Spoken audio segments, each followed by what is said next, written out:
Selanjutnya, Sobat Kawanwa, tim gabungan dari Satreskrim Polresta Manado bersama Lab4 Polda Sulawesi Utara terus mendalami penyebab pasti kebakaran maut di Panti Werda Rano Muut.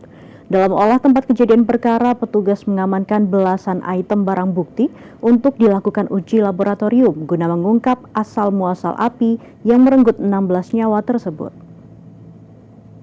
Penyelidikan intensif terus dilakukan untuk mengungkap tabir di balik tragedi kebakaran Panti Werda Rano Muut Paal 2. Tim gabungan yang terdiri dari Lab4 Polda Sulut, tim identifikasi Inavis, DVI, serta Reskrim Polresta Manado kembali menyisir area puing bangunan yang kini telah dipasangi garis polisi. Fokus utama penyisiran kali ini adalah mencari titik awal api serta barang-barang yang diduga menjadi pemicu kebakaran. Dari hasil olah TKP terbaru, petugas berhasil mengumpulkan 16 item barang bukti yang akan dibawa ke laboratorium forensik untuk dilakukan pemeriksaan lebih lanjut secara teknis.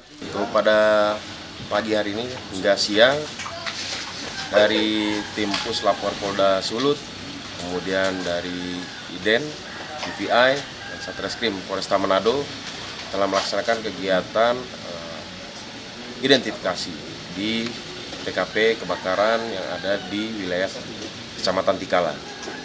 Dan untuk sampai siang hari ini kegiatan sudah berakhir dan ada beberapa barang yang akan diidentifikasi lebih lanjut oleh pihak lapor.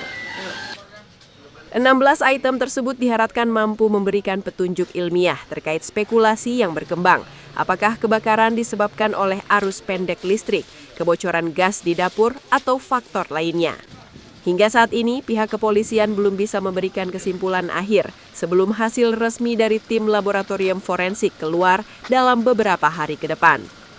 Tim Liputan Kawanwa TV melaporkan.